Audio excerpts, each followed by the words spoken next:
नेपाल में आई विनाशकारी बाढ़ से सैकड़ों जिंदगियां काल के गाल में समा गई। सैकड़ों लोग अभी भी लापता हैं। लेकिन अब एक बार फिर से हिमालय की ऊंचाइयों से एक और खतरे की घंटी सुनाई दे रही है। तिब्बत में ग्लेशियर और चट्टानों के खिसकने से नदी का रास्ता रुका और एक बैरियर लेक यानी झील तैयार हो गई जो कभी भी टूट सकती है। इसके साथ ही एक बार फिर पानी, मलबे और चट्टानों का भीषण तबाही लाने वाला सैलाब दौड़ सकता है।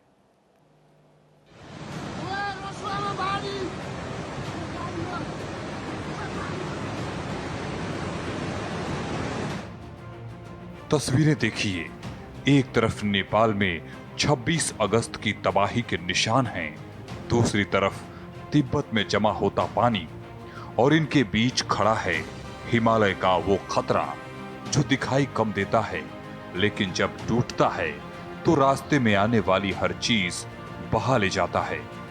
ताजा हालात में तिब्बत नेपाल बॉर्डर के पास बनी एक बैरियर लेक को लेकर अलर्ट जारी हुआ है।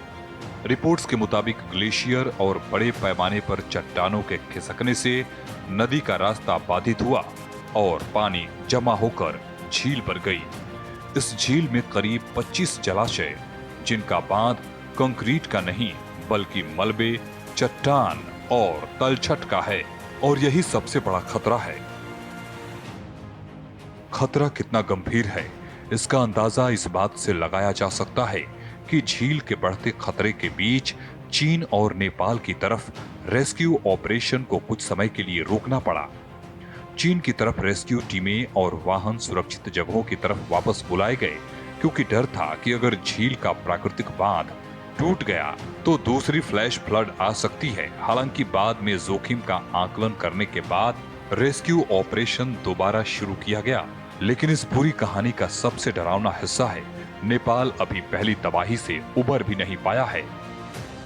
हमारा सर लोग ऊपर से इन्फॉर्म किया कि उधर ऊपर से बाढ़ बढ़ रहा है, तुम लोग सुरक्षित जगह पे बैठो, अपना मशीन लेके साइड में सुरक्षित जगह पे जाके बैठो, अभी मत काम मत करना, जब हम लोग बोलेंगे तब शुरू करना, अभी चाहिए सुरक्षित बैठो। लेकिन सवाल ये है कि हिमालय में आखिर ऐसी झीलें बनती कैसे हैं? इसे समझिए। जब ग्लेशियर पीछे हटता है तो उसके पीछे भारी मात्रा में पत्थर, बजरी और मिट्टी का मलबा जमा रह जाता है। इसे वैज्ञानिक भाषा में मोरेन कहते हैं। कई बार यही मोरेन नदी या ग्लेशियर के पानी के सामने प्राकृतिक बांध बना देता है।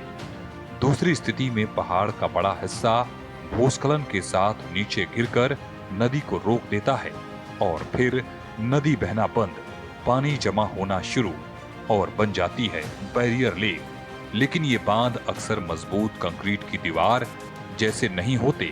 ये ढीली चट्टानों, मिट्टी और बर्फ के मिश्रण से बने हो सकते हैं। यही वजह है कि इनमें ओवरटॉपिंग, कटाव, पाइपिंग या किसी नए भूस्खलन से अचानक टूटने का खतरा रहता है। अचानक बांध टूटा तो कुछ ही समय में लाखों घन मीटर पानी नीचे की घाटियों में पहुंच सकता है। इसी तरह की घटना को ग्लेशियर झील के मामले में globe glacial lake outburst flood कहा जाता है। और अगर झील भूस्खलन से बने प्राकृतिक बांध के टूटने से फटती है तो इसे लैंडस्लाइड लेक आउटबर्स्ट फ्लड के रूप में समझा जाता है। कॉमन कॉजेज होता है ये सब flash flood, flood events Himalayas में। एक होता है ग्लोब जो ग्लेशियर लेक आउटबर्स्ट फ्लड्स होता है, बट अभी इनिशियल जो जांच में देखा गया है कि वैसे सारा कोई लेक्स नहीं है। दूसरे होता है बहुत हेवी एक्सट्रीम रेनफॉल, वो भी या नहीं है। तो मोस्ट लाइकली लोग जो प्रेडिक्ट कर रहे हैं ये एक रॉक आइस एवलांच है जो बेसिकली रिवर फ्लो को रोका है, उससे ये फ्लैश फ्लड जनरेट हुआ है। और यहीं आता है क्लाइमेट चेंज का कनेक्शन। ग्लोबल तापमान बढ़ने से हिमालयी ग्लेशियरों में बर्फ का नुकसान हो रहा है।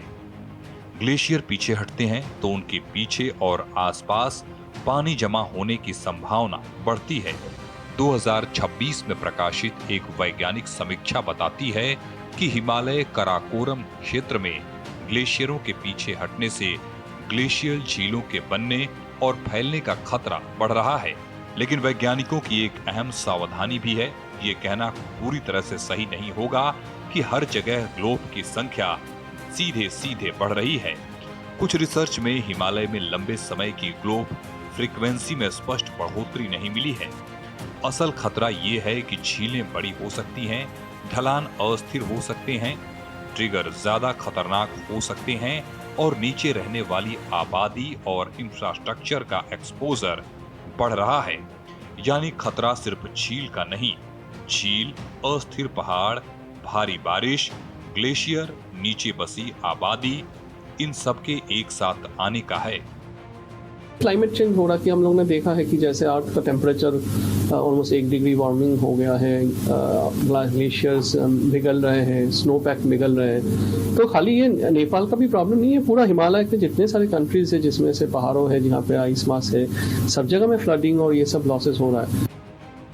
26 अगस्त की बाढ़ ने नेपाल को जख्म दिया, लेकिन तिब्बत की पहाड़ियों में जमा पानी बता रहा है कि कहानी अभी खत्म नहीं हुई है।